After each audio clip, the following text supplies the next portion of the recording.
Hey there Cosmic Warriors, and welcome back to another video, and Happy New Year! This is the first video that I'm recording in 2021. Happy New Year then to you all. And in today's video then we're going to be taking a look at how you can find your blind spots, aka your shadow, within your birth chart. So we're going to be using astrology to locate these blind spots. But before we do dive into this, definitely make sure that you give this video a like if you like it. Make sure to subscribe if you have not already in order to keep yourself updated with further content, and make sure that you click that little bell icon so that you can keep yourself notified with whenever I do post new videos. And one more quick thing to mention, and that is really how I have a Teespring. I have some nice merchandise pieces available. I have done signs Libra, Scorpio, Sagittarius and Capricorn, so I've done 4 so far. Definitely stay tuned for the other 8 to come, but yeah, for now definitely be sure to check out what I have up there at the moment if you are interested. So with all of those introductions out of the way, let's do this.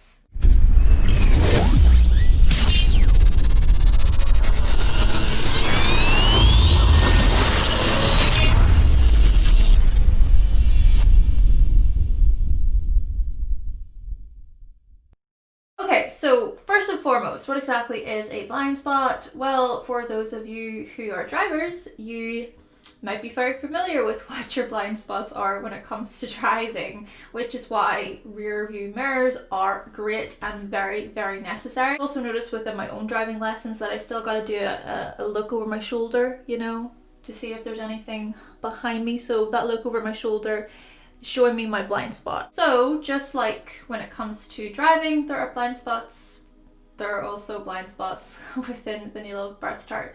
And these are basically areas within the chart that are obstructed from our clear vision, from our clear view. There are areas within the chart that are difficult to see because they're unconscious. And according to Carl Jung, I believe that his message was really referring to how blind spots are connected with the shadow, okay? They are dark parts of our personality, the shadow side, which is basically another way of referring to the unconscious. So what I'm going to do now is I'm going to just give you a quick tutorial just to show you how you can locate your own blind spots or your shadow within your birth chart. So firstly, I want you to turn your attention towards the 7th house. We're going to look at the 7th house energy, and I also want you to keep in mind when looking at the 7th house, it's good to also locate your Libra house and also to locate where Venus is in the chart as well for more of an insight into that 7th house area. Now, with that being said, the 7th house is opposing the 1st house, aka the ascendant. So of course it's the 7th house slash descendant, and then the 1st house slash ascendant. Now, many of you have probably heard of the 7th house really being an area of one-on-one relationships, but it's also associated with the unconscious. The 7th house is also associated with hidden parts of yourself that are distant and are far removed from your personality.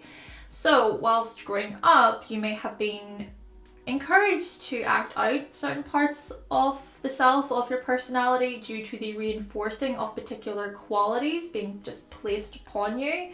So this is very much a 1st house rising sign domain that I'm talking about here. But on the other side of this, okay, so looking at the 7th house, the descendant, this is where we kind of notice the side where maybe there were other qualities or certain parts of the self that weren't necessarily encouraged or reinforced. And so it's these things that seem distant from you. Now, don't get it mistaken here, because this does not mean that these far removed and more distant qualities aren't a part of you. It's more so that you're not aware of them. But the pretty cool thing about this is how others, so of course the 7th house is the house of others, others can mirror or reflect these qualities back to you. And when they do, this is quite important, you will either like or dislike others for doing such a thing. So sort of like a driver that I was talking about at the very beginning really needs rear view mirrors to locate their blind spots. They really need to look over their shoulder.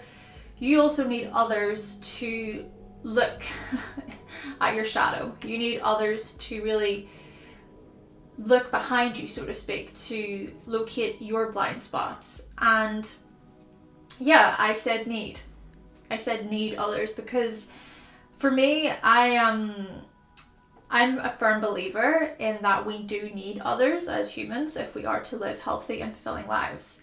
And we also do need others to act as mirrors, you know, to act as these reflectors that can really help us in life. However, the tricky thing about this mirroring process that I'm talking about is that, we're not aware. We're not aware, right? After all, we are unconscious, completely oblivious to these qualities that sit within our 7th house, or when it comes to our descendant. And then to make things even more trickier, projection can come into play, where it's like, I'm not angry, you're angry, or I'm not being selfish, you're being selfish. And so when you enter into a new relationship, whether this is more of a romantic relationship or platonic relationship, there may be certain traits that you project onto others, such as your sadness, your woes, you know, your worries, your tendency to be controlling or to be patronizing. Honestly, the list could go on and on and on. Though, to be fair, I am making this all sound kind of negative. It can definitely be challenging, but still, what's also good to keep in mind is that the blind spots that we project, they can be things such as kindness and desire and confidence and generosity, without even recognizing that we too own these qualities within us as well. Though another thing I just want you to keep in mind here when it comes to your blind spots located within the 7th house is the whole idea of oppositions. So using myself as an example, I'm going to use the example of Virgo rising, Virgo in the 1st house / a Pisces descendant, or Pisces on the 7th house. And I'll also do a quick example when it comes to a Libra rising, Libra on the 1st versus an Aries descendant, Aries on the 7th. So with my own kind of personal example here, with having Virgo in my 1st house, growing up I was often rewarded for being tidy, for helping out around the house with chores, etc. I would have actually got pocket money for helping out whenever I was younger. And I was also rewarded for performing well in school. So looking at my grades, looking at my education was strongly enforced because my parents believed that I could live a better sustaining life if I got the grades and then got a good job. However, the opposite side of this, of course, with Pisces on the 7th house, well, what was not so much encouraged was mess, laziness, wishful thinking, daydreaming. I wasn't really encouraged so much to lose sight or lose touch of my education or my grades, or even when it came to my day-to-day things. If I ever slacked off, according to my parents, it would be seen as kind of lazy. And also, recreational drugs were not allowed at all. And also looking into spirituality of any kind, that was prohibited. And I also wasn't really encouraged to dwell or to wallow in self-pity either. And I wasn't allowed to play the victim. If others didn't believe that I actually was a victim in situations, I wasn't allowed to act like I was the victim, you know? So my shadow, aka my blind spots here, is this whole idea of letting everything just go and going with the flow. And to be honest, I do find it very difficult to let things happen without trying to control them in some way. But through meeting my partner, he has reflected back to me these very parts of myself that can say, you know what, there's no point in worrying about that thing. It's okay to let go. Just let it go. That's something that he says to me quite a lot. Just let it go, Hannah. But take this other example that I said, okay? With Libra on the 1st house and then Aries on the 7th house. If you have this placement, maybe growing up you were really encouraged to be cooperative, you know, to be social, to be polite, to be a pleasant person to be around. There was a strong emphasis on taking other people into consideration before taking action on things. But when it comes to the Aries on the 7th house here, maybe it wasn't okay for you to be selfish and to put yourself first, or maybe you weren't really encouraged to let out your anger or qualities that disagreed with others. But through meeting a friend or a companion or a partner, what they can do is they can reflect to you parts of yourself that are more assertive and more direct, you know, more forthright, where you then are okay with putting yourself first from time to time. Or maybe another person can really help bring out your ability to disagree with something rather than just nodding in agreement when you really don't agree at all. Now, of course, these examples, okay, that I'm talking about, it's really not as straightforward as I'm making it. These are just examples, and let's also remember that it can manifest in many different ways. But also, it's not that straightforward, especially when projection comes into play, especially when we start to dislike another person for bringing out these unconscious qualities within us. Things can get kind of messy, and conflicts and disagreements can arise when it comes to this 7th house energy. But nonetheless, it is the descendant or the 7th house points within your chart that can show you your blind spots. And the key to work with them, I suppose, is inner self-reflection, which I think is commonly known as shadow work today. I think that's just really another name for it. I could be wrong on that, but I can kind of see how they're, you know, how they correlate quite well together. So this ability then to really look at these distant and far removed parts of yourself with a very critical eye. And I also think that this is why relationships are so important as well. Okay, the 7th house, of course, is the house of relationships, because it's our partners and it's our friends and even our enemies to an extent. Yeah, our enemies, which the 7th house is a house of open enemies. They can give us some insight into our shadow. Though with that, if you do want to see a video on enemies within astrology, definitely let me know in the comment section or give this video a big thumbs up. Though, of course, when it comes to this, it doesn't mean that we should just accept every observation that we hear, but rather what we can do is we can observe our patterns and our cycles associated with certain observations that we as individuals would like to reflect on and further investigate. Though, speaking of investigation, another area within the birth chart that can point you towards your blind spots or your shadow is the 8th house. And with this, I also highly recommend you looking to locate where Pluto is within the chart, as well as where the Scorpio house is. And I would also say look to see where Mars is there too, so that these different placements can also give you more of an insight into how this 8th house energy can play out for you. Now, this is quite important because these blind spots are a bit more complex, okay? And honestly, I feel like they can be a lot more difficult to deal with as well, and a lot more difficult to understand. And the reason why I say this is because they can be associated with qualities that are quite sensitive, and they are deeply rooted, and they are emotionally triggering. They may be even qualities that are buried very deep and possibly just very much repressed. And we can also be quite protective and defensive when it comes to these parts of the shadow as well.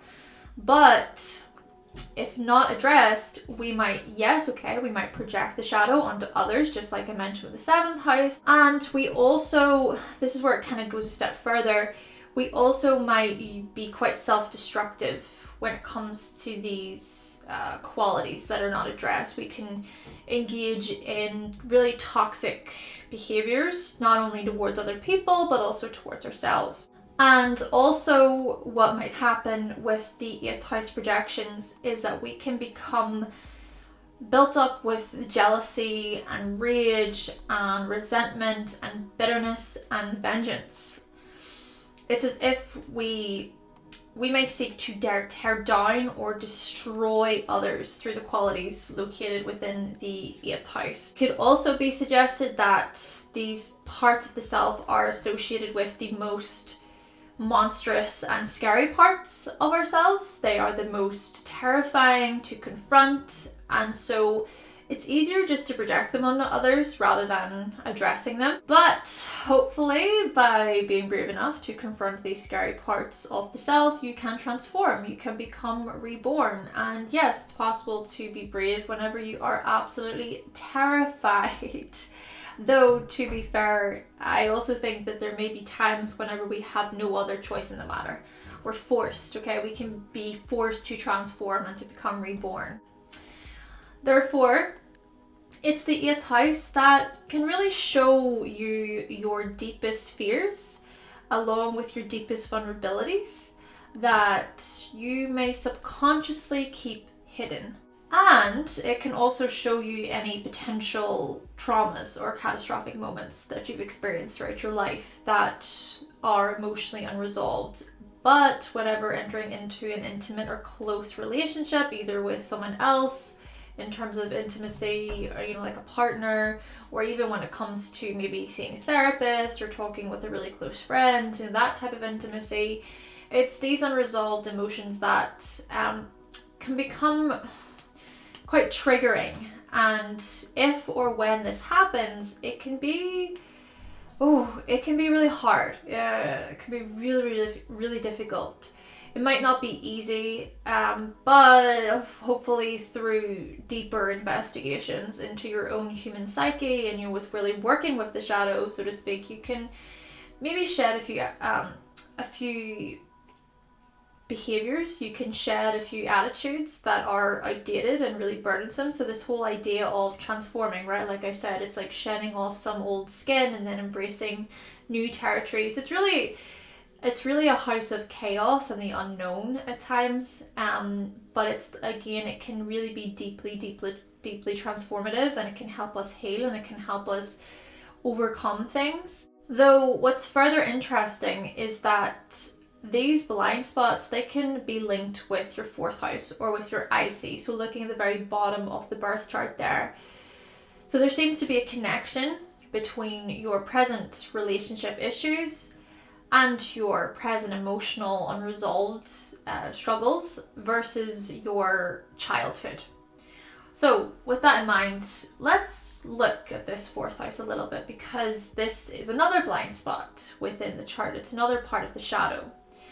Now with this, make sure that you locate where the moon is within the chart, and locate to see where your Cancer house is within the chart there too, for more of an indication. So it's the 4th house that can show you how you were raised.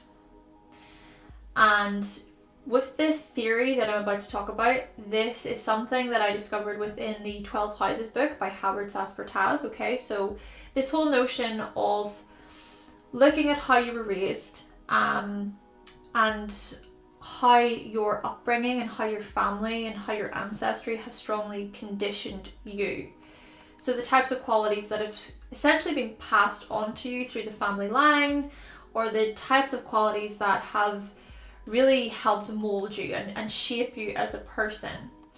It's these things that, in a way, they condition you to act or behave in a certain manner. But due to the repetitive nature of things, these conditionings can become instinctive, within you without you even realizing it.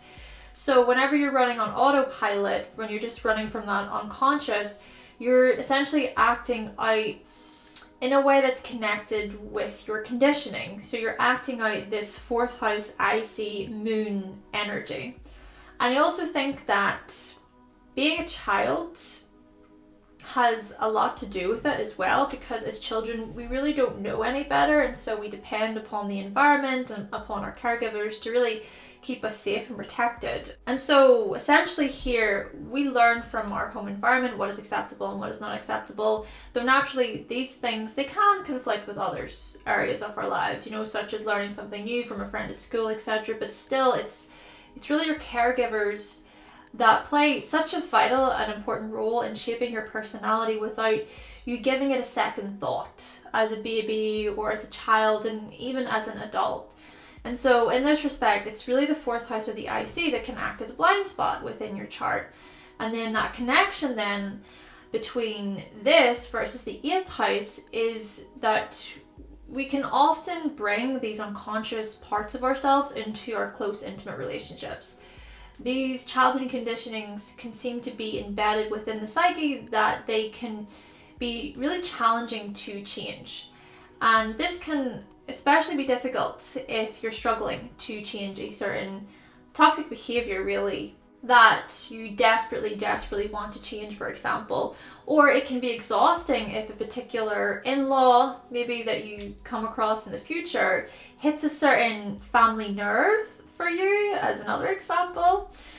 But still, you know, working with the shadow in your birth chart, it's not an easy task, nor is it a definitive answer to overcoming things either. Like I said, it's not straightforward, nor is working with the shadow a linear process where it's like, yes, this is the solution to how I can change this, or yes, I knew this was the reason for why I acted like this. It's really complex and it's mysterious, just like the entire field of astrology is. But hopefully by shedding some insight, or by gaining some insight rather, into your blind spots within your chart, then maybe you can at least work with them rather than against them. Though the last blind spot that I want to touch on is the 12th house. So with this, definitely make sure to locate Neptune and locate also Jupiter within your chart, and locate where the Pisces house is for more of an insight here. Now, this one is very important in that it looks at what is really, I would say, the most complex and the most difficult to grasp. It can be the most difficult to understand. The 12th house, yes, can also point to qualities that seem out of reach, but a big challenge with 12th house qualities is the ability to actually surrender or to serve over these qualities. We're sort of called to let go of attachment, or to let go of the ego, so to speak, within the 12th house, by recognizing that the qualities located within it, they don't necessarily belong solely to us, right? In a very subjective way, it's more so that these qualities are shared with everyone and everything. I always like to look at it as, you know, the 12th house, looking at especially that emotional connection there, in terms of everybody can feel pain, everybody can feel jealousy, you know, everybody can feel sadness and happiness, etc. Take even the study of astrology, for example, here. The study of astrology itself, it is a very 12th house matter. Astrology, of course, being comprised of archetypes and multiple variables.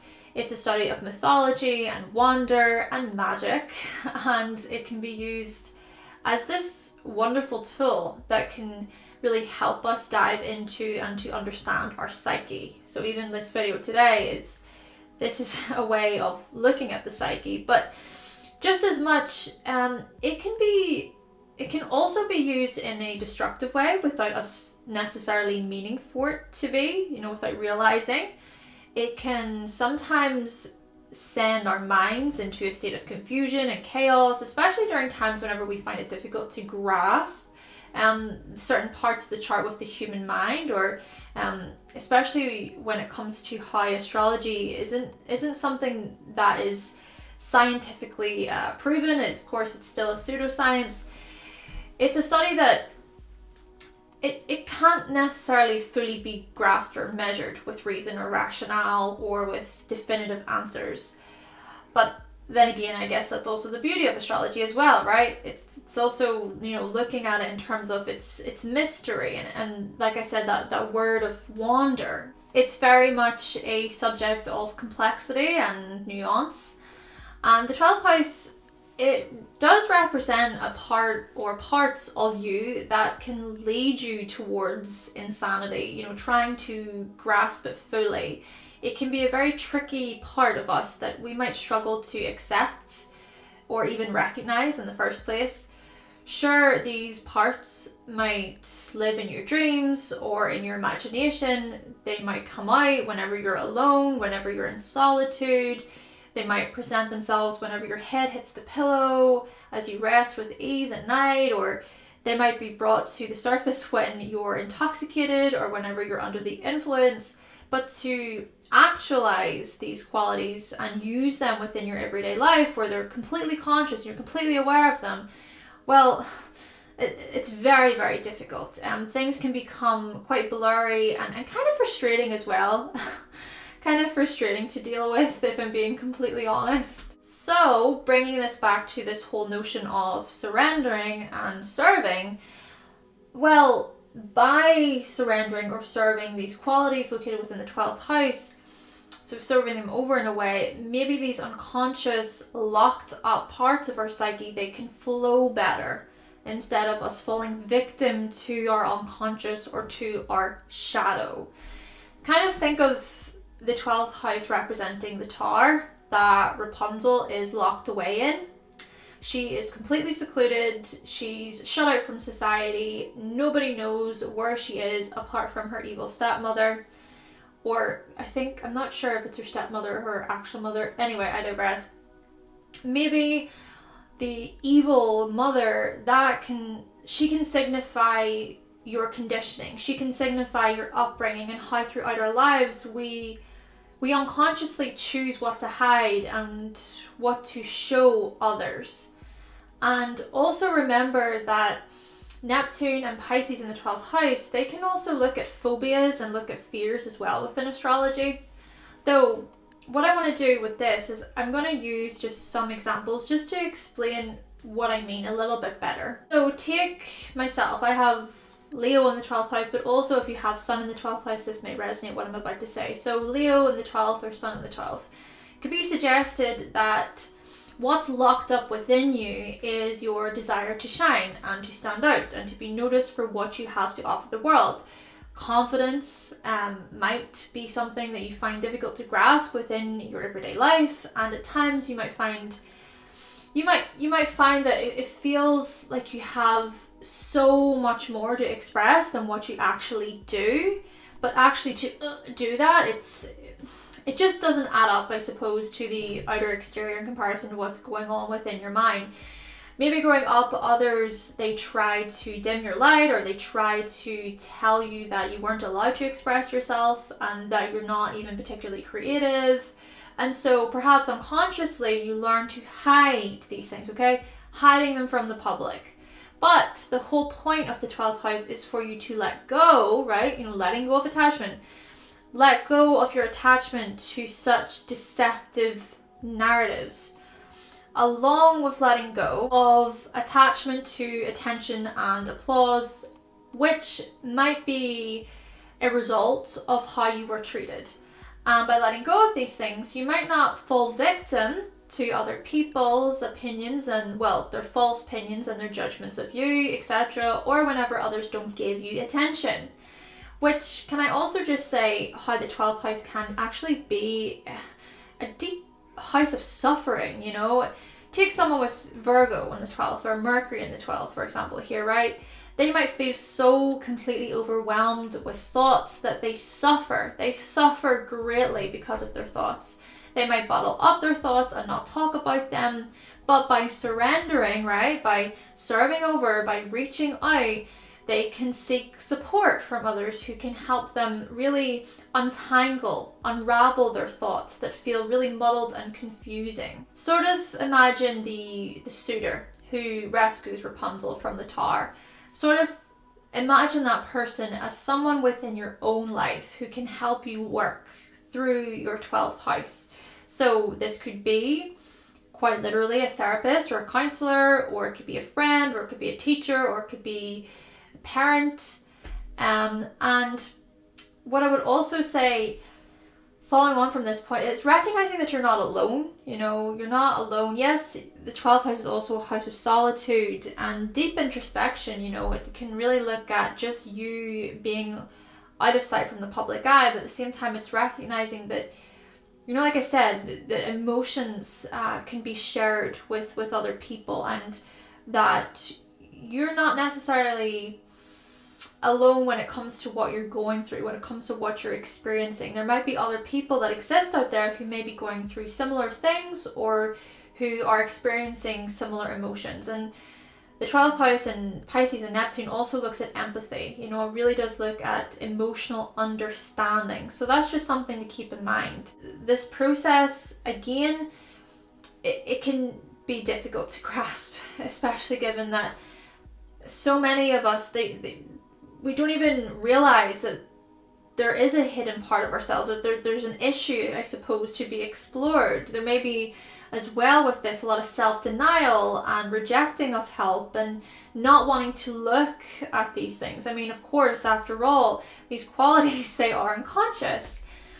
But the whole theme, I suppose, of the 12th house is letting go, as I said at the very beginning of this part, letting go of certain attachments that can scare our ego the most. And yes, even good things, even good things the ego might pass up on, because the ego can get very, very comfortable. So if that means letting go of judgment, so that you can start creating YouTube videos online, for example, then so be it. Or if that means you letting go of criticisms that tell you that you aren't good enough in order to find the job of your dreams, then so be it. Or, you know, if that means you letting go of pride so that you can improve upon things within your relationships, then by all means do so. And this leads me on to just one last thing that I want to mention when it comes to the 12th house in terms of blind spots, and that is how the 12th house looks at secret enemies, also known as hidden weaknesses, followed by hidden talents. I suppose it depends on how you look at it. By secret enemies, this could quite literally mean others plotting to hurt you, or, you know, to tear you down from behind the scenes. But the deeper meaning, I think, with this theory is how it can translate into hidden weaknesses that can undermine our goals and our aims in life. So if you have Jupiter in the 12th, you know, maybe a hidden weakness is overindulgence and binging. Or if you have Mars in the 12th house, perhaps a hidden weakness for you is your temper or your impatience, that again, you know, you may not be aware of these things. But it's also these hidden weaknesses that might be what we strongly dislike in others. Also maybe why it's referred to a house of hidden enemies. So yeah, we may dislike these qualities within others because of how much they hinder our own progress. So if you notice someone becoming angry or volatile in terms of this Mars in the 12th house energy, maybe the reason for why you don't like it so much is because you struggle to let out your anger. You struggle with anger yourself. Though whether or not you're willing to admit that to yourself is another story, because let's not forget, as I say, the 12th house can also be associated with self-denial. And so we might be in denial of the qualities that are located within the 12th house. This is why it's really, really hard to grasp here within the 12th. Then again, in terms of this Mars example that I'm talking about, it could go the other way, you know. It could go the way where you secretly dislike others because of how assertive and how forward moving they are. But perhaps the reason for why you feel this way is because you feel to identify with these types of qualities within yourself. The same thing can maybe be said when it comes to Leo in the 12th house. So for me, I don't really like very loud and very loud people or people who show off a lot. But maybe part of the reason for why that is because I struggle to be loud and to be expressive and to be really showy. Maybe it's that I don't like these qualities within myself. Could be.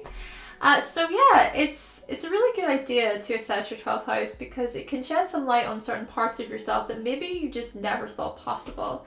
And I suppose by assessing these things, well, you can come into contact with hidden talents that could be possibly brought to the surface. So if you have Venus in the 12th house, maybe there's a hidden talent here when it comes to fashion and beauty and art.